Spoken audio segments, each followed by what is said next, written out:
moi, je ne vais pas m'asseoir avec le GPS pour qu'on puisse faire une... Mais pourquoi C'est les raisons, en fait, pourquoi? Justement, en vérité, ce que c'est Guillaume Vergès, je les ai évoqués, je n'ai pas compris réellement. C'est dans l'interview avec Guillaume Vergès. À moins que vous vouliez qu'on reprenne l'interview ici. Non, pas forcément, mais moi, je n'ai pas bien compris. En fait. Vous avez fait mention d'une interview, et ceux qui n'auraient pas suivi, ce serait bon de faire des rappels. Donc, les raisons évoquées. Bien, mais comme vous insistez... J'insiste vraiment. Ok. D'abord, premièrement, je dis, tout le monde peut faire une erreur.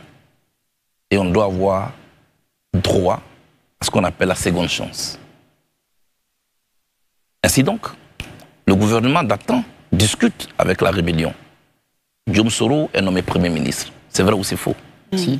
Nous nous sommes tous levés ici, on nous a invités à ce qu'on appelle la flamme de la paix, à Bouaké. Oui.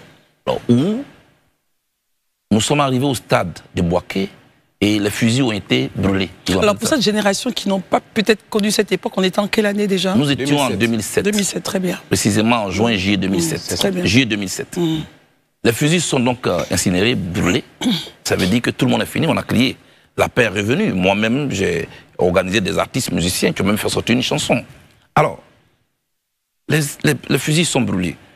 Devant les ambassadeurs, devant des chefs d'État qui sont venus, devant toutes les caméras du monde, les fusils qui ont tourné en 2011, là, c'est quitté où? Je vous demande. Alors, donc vous voyez qu'on a trompé tout le monde.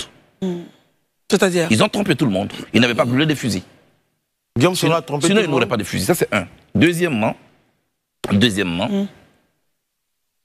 le Premier ministre dit qu'il était un homme neutre, qui organise des élections dans lesquelles il n'a aucun intérêt. Mais dans sa colère contre le président Ouattara, il nous dit qu'il était en deal avec le président Ouattara. Et lui devait tout faire pour que le président Ouattara soit président. Et puis lui, en retour, après il devient le successeur du président Ouattara. Alors, où est passé le Premier ministre neutre qu'on nous avait promis? Ça veut dire qu'au moment où nous, on croyait avoir affaire à quelqu'un de neutre, lui faisait cette deal dans notre dos. Résultat, plusieurs morts parce que lui devait venir. Voilà un peu ce que je considère. À partir de là, moi, je me méfie. Et j'ai le droit de me méfier, oui ou non?